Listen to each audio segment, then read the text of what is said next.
Yan ang pangkaraniwang pananaw ng mga mananakop noong unang panahon. Katulad ng Kastila na sinakop ang Pilipinas ng mahigit 300 taon. Nalaganap nilang ideya na ang mga Pilipino ay baro-baro lamang o hindi sibilisado, kaya't nagkaroon sila ng layunin na ipalaganap ang Kristyanismo at ang kanilang sariling kultura. May batayan ang mga nananakop sa mga pananaw na ito. Una, kakulangan sa pagsusuri sa kultura. Maraming mga mananakop tulad ni Ferdinand Magellan at Miguel Lopez de Legazpi ang nagulat sa kanilang mga paglalakbay na ang mga lokal na pamayanan ay walang mga sibilisadong estruktura ng gobyerno at hindi sumusunod sa mga pamantayan ng kanlurang lipunan.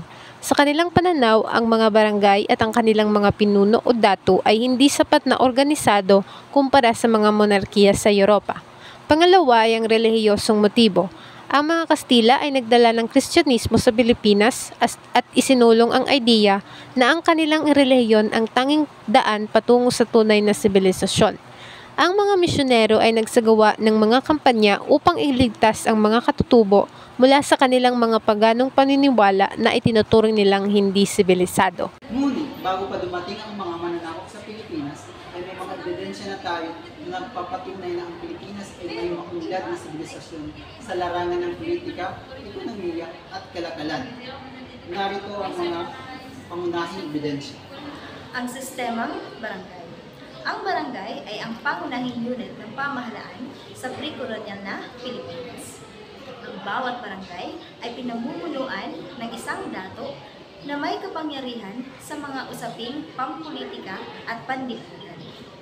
Ayon sa pag-aaral, ang mga barangay ay may sariling mga batas at sistema ng pamamahala na nagbibigay diin sa kanilang kakayahang mag-organisa at magpatakbo ng mga lokal na pamahalaan. Ang mga barangay ay maaaring binubuo ng 30 hanggang 100 pamilya at may mga mekanismo para sa pagresolba ng mga alitan at pagbubuwis. Pangalawa, ang sosyal na istruktura. Ang pre-kolonyal na lipunan ay may 3 pangunahing uri ng sosyal na istruktura. Ang maginoo o nobility, maharlika o freeman at alipin o slaves. Ang mga maginoo ay ang mga pinuno at may-ari ng lupa, habang ang maharlika ay mga malaya at may karapatan sa lupa. Ang sistemang ito ay nagpapakita ng isang organisadong lipunan na may malinaw na mga tungkulin at responsibilidad. Kalakalan sa ibang bansa. Ang mga sinaunang Pilipino ay aktibong nakikipagkalakalan sa mga banyagang bansa tulad ng China, India at Malaysia. Ang Laguna Copperplate Inscription ay isang mahalagang dokumento mula sa ika-10 siglo. Ito ay nagpapatunay ng mga transaksyon sa kalakalan at pagkakaroon ng mga utang na nag-uugnay sa mga lokal na pinuno sa mga banyagang pangangalakal. Ang mga pangunahing produkto na ipinagpapalit ay kinabibilangan ng ginto, palay at iba pang mga likha ng kamay. Ngayon naman ay ang pamamaraan nila sa pagsasaka at pangingisda. Ang mga Pilipino bago ang kolonisasyon ay may mga advanced na pamamaraan sa pagsasaka. Tulad ng wet rice cultivation at terraced farming na nagpapatunay ng kanilang kakayahang mag-sustain ng pagkain para sa kanilang mga komunidad. Ang mga taktikal na kasanayang ito ay nagbigay daan sa pagbuo ng mga surplus na produkto na maaaring pagpalit sa mga banyagang mangangalakal. Mga sentro ng kalakalan.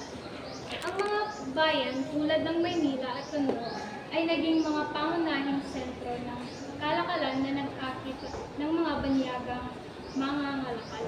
Ang mga produktong tulad ng ginto, abaka at iba pang mga likha ay pinagpapalit sa mga imported na produkto tulad ng seda at porselana mula sa China na nagpatunay sa masiglang kalakalan sa rehiyon. Ang mga ebidensyang ito ay nagpapakita na ang Pilipinas bago dumating ang mga mananakop ay may sariling sistema ng pamahalaan, masiglang ekonomiya at aktibong kalakalan na nagpapatunay sa kanilang sibilisadong kalagayan. Ang mga katutubong Pilipino ay hindi lamang simpleng tao, kundi mayaman sa kultura at kasanayan sa pagbuo ng maunlad na lipunan.